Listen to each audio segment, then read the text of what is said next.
There's nothing quite like the Scotchy Bourbon Boys annual bus tour. Scotchy Bourbon Boys! This isn't just about whiskey, it's about sharing moments, making memories, and discovering the magic of bourbon country together.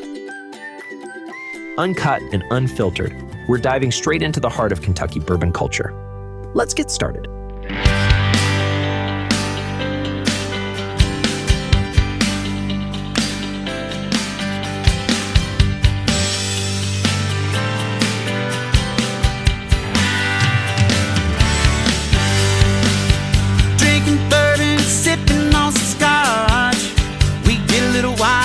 Sure fun to watch. We love what we do, we're drinking every brew. Man, we talk some shit, but we're telling the truth. Yeah, we're the Scotchy Bourbon Boys, raisins in hell and making some noise. Yeah, we're the Scotchy Bourbon Boys. We're here to have fun and we hope you enjoy. We're here to have fun.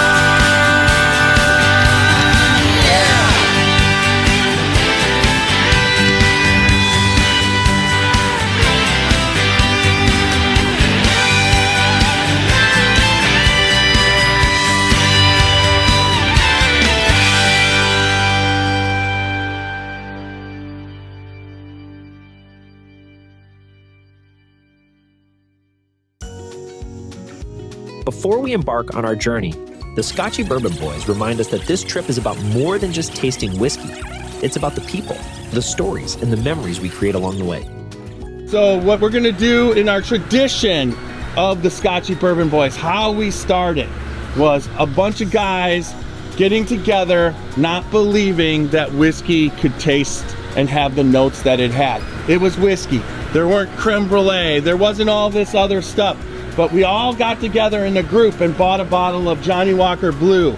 So we're gonna finish this and we're gonna do a toast with Johnnie Walker Blue today.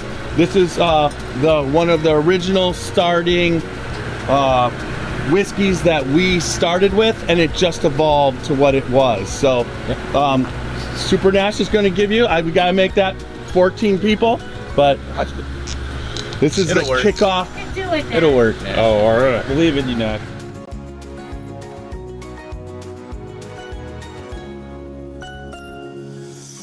This tour is really special. It's more than just hitting the distilleries. It's about bringing people together and celebrating the history and tradition of bourbon and making sure everyone has an experience they'll never forget. Our first stop brings us to Bardstown Bourbon Company, where we dive straight into the art of bourbon making. You don't even know I'm lucky. what you're going to be a part of. Oh, well, you don't even know what you're going to be a part of. You're on Samantha's tour. Oh. You got Heavy Hand Sam today. I brought the right size glass too. Here, we have the rare chance to thieve from the barrel, sampling whiskey right from the source. It's an experience that connects us with the heart of the bourbon making process, giving us a taste of the craft in its purest form. Welcome in, guys. I'm happy to have you guys. Thank you for starting off your Bourbon Fest week with me and with Bardstown Bourbon Company. This is our Monday here in hospitality. You guys are here for our Rickhouse barrel thieving, so we're going to head out to Rickhouse K, which is right behind you guys. Definitely sticks out. It's that lovely Rickhouse with all the glass in the front, and we're going to thieve from 3 separate barrels. Samantha, known affectionately as Heavy Hand Sam, wasn't just generous with her pours, she also had an impressive depth of knowledge about the bourbon industry. After cleansing your palate, next step is going to be give it a good look. This is especially important when you're doing a thieving because it is very likely that you will have char in your pour. Oh yeah, it's uncut, unfiltered. Uncut, unfiltered every time. That's our motto. So in terms of our barrel head, we got a lot going on here. The top portion, which is your logo, that's going to indicate who owns the whiskey inside. That's important to note because it's super common in the whiskey world to outsource part of your bourbon making process. So it does happen where one brand can be distilled here, bottled here, aged here. Regardless, ownership is going to be this logo. Beneath that is DSPKY 20037. DSP, distilled spirits producer. Every state has their own. So our representation is going to be KY afterwards, meaning we are the 37th distillery after Y2K. We even spiced things up with a friendly competition, challenging each other to guess the type of whiskey we were sampling. the prize. An extra pour of Bardstown Bourbon's finest, a delicious reward for the true bourbon connoisseur. This is either a wheat mash bill or a rye mash bill. It is not a 4-grain, I can assure you of that. But it meets all the bourbon requirements. The one I'm not gonna tell you if it meets or not is the corn content. But produced in the United States, all those proof requirements, nothing's been added. Never before used charred oak as well. This is not a finishing. Really you're tasting, is there 51% of corn, which case it's a bourbon, or not?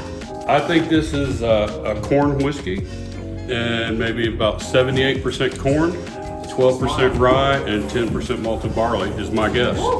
I think it's a rye mash bill. He said a corn whiskey. Yeah, Well, I mean, it's a bourbon. It's a bourbon.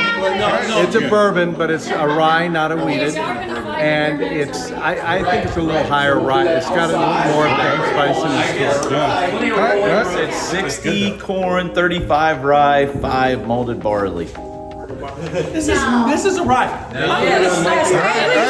rye. You guys, this is okay. There's never been a rye. It's a rye. It's a rye. It's a rye. Okay, I think the rye and the corn is kind of equivalent, but I still think it's an heirloom corn, and I think the yeast strain is different than they use usually at Bardstown Bourbon. It's like a 38% rye. This is a 95.5 rye. I gave him my straight game face. I hope that was helpful. You're on tour with the Millennial. So I'm all about participation trophies.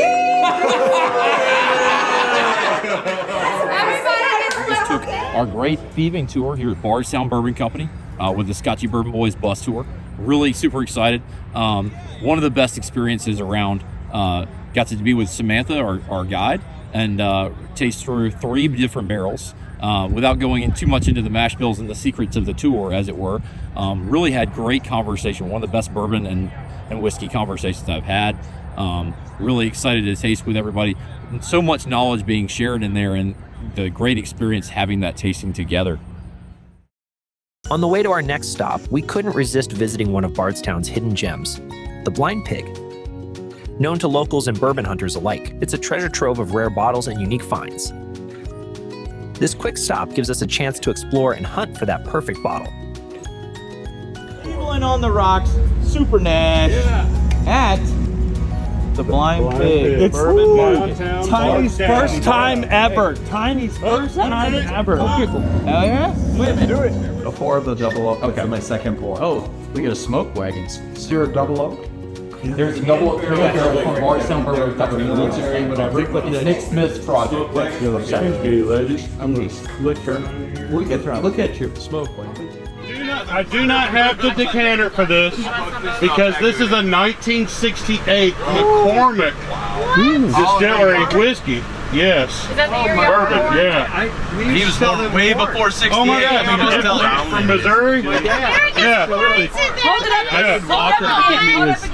Look at that. I have not even tasted this. I decanted it because it was a General Custer decanter, porcelain decanter, and it had the cork on it, and it was looking like it was starting to leak, so I decanted it.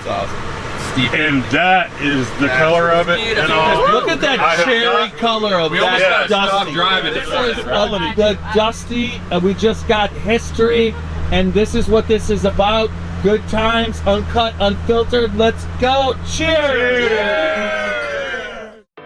Our journey continues at Limestone Branch Distillery, where history runs deep and the bourbon flows rich. Guided by the passionate Stephen Fante, we're treated to stories of family heritage and the revival of a legacy. Here, bourbon is not just a product, but a continuation of something bigger: tradition, craft, and dedication. This is the Bean family timeline. Most of the folks who come to this distillery are somehow clued into the fact 7th generation Beans built this place. What they're not in tune with, how that family's related to the dance. We want to talk about both timelines as family history.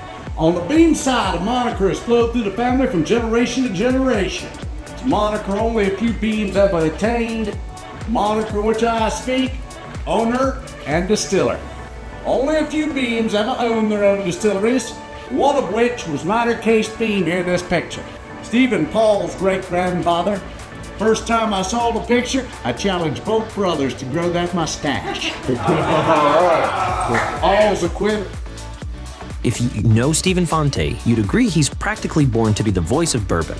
Seriously, just listen to that voice. But beyond that smooth delivery, he's one of the most passionate and enthusiastic people you'll ever meet in the bourbon world. You can't make Kentucky straight bourbon whiskey in any other state in the United States but the state of Kentucky. Can you make bourbon in all 50 states? Yeah. Damn Skippy, you can. It's America's native spirit. What bothers a Kentucky bull more than anything? Flint, Michigan bourbon. It's got a little lead in it. It's a bit chewy. Was that too soon? That is Guy Bean sitting in that chair. That young man petting that dog is Steve Bean's grandfather. And at that very young age, he was the distiller for the Old Trump Distillery. What's the dog's name in the picture? Old Trump. We think they named the distillery after the dog. Earl Bean was pouring the juice. He said, I'll take the buyout. You're going to sell the damn distillery, then hell, I'm out of here. Guy stayed on board as distiller. Earl hopped the train out west to build a bridge. The Golden Gate. This is why you got Beans on the West Coast. The Charlotte and Minor Jr. with big ears to the train cap, he took my job. He took his spot out west to work with Clyde Beatty, taking care of Clyde's animals. Ringling Brothers Ornament Bailey Circus. A Scotchy Bourbon Boys trip to Limestone Branch wouldn't be complete without a tasting, and let's just say Stephen Fante nailed it. Walking us through the Limestone Branch lineup would have been amazing on its own, but Stephen took it to the next level, serving it up in the brand new Stephen B. Beam Barrel Tasting Lodge. Talk about a perfect pairing. I'd like to welcome you, the few that have been here so far, to the Stephen B. Beam Barrel Tasting Lodge. Welcome. The tasting with Stephen was hands down one of my favorite moments of the day. He didn't just pour the bourbon, he took his time breaking down all the little details that make Limestone Branch so special. It was like a masterclass in whiskey, but way more fun. I've been to Limestone before, but this was the first time we actually took the tour, so it was super cool, super interesting, and the tasting was, all four of them were amazing.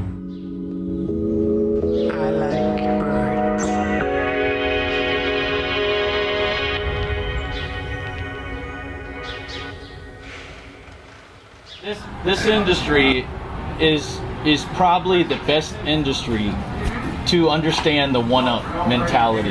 Yeah. There's so many people in the world that one-up everybody. They have to one-up their neighbor. They have to one-up this.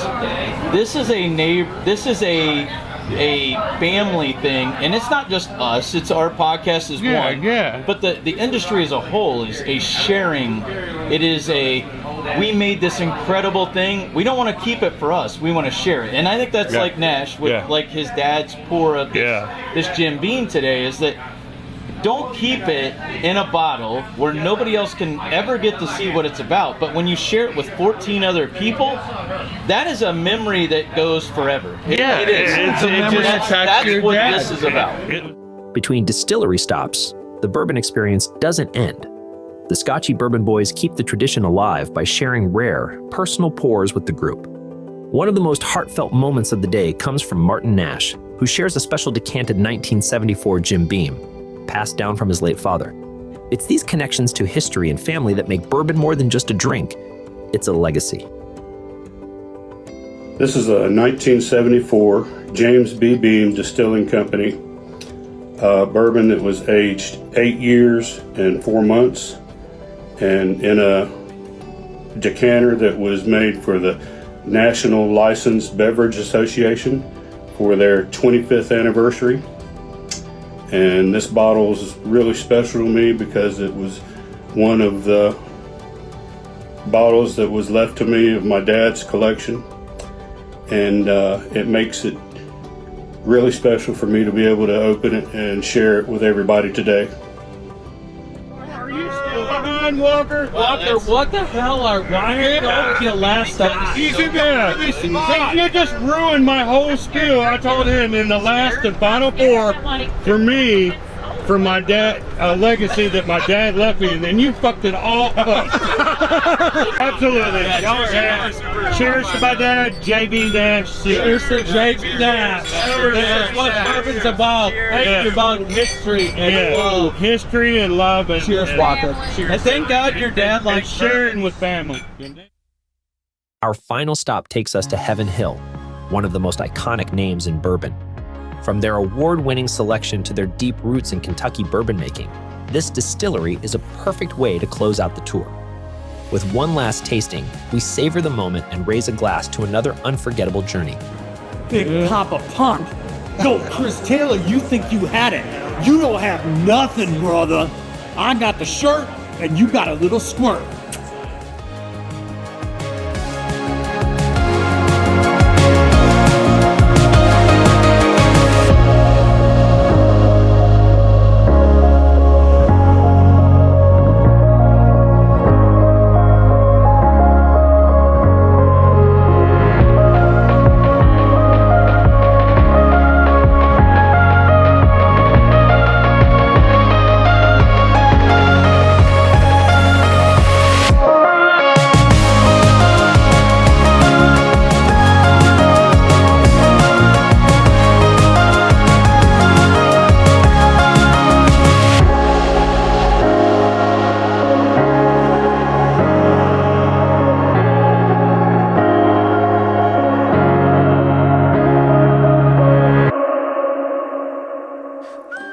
What a day. From thieving bourbon straight from the barrel to sharing rare pours and learning the rich history of distilleries like Limestone Branch, this Scotchy Bourbon Boys tour was full of unforgettable moments. It wasn't just about the bourbon. It was about the friends, the stories, and the shared passion for this incredible craft. If you ever get the chance, make sure you experience a Scotchy Bourbon Boys bus tour at least once in your lifetime. Trust me, it's one adventure you won't want to miss.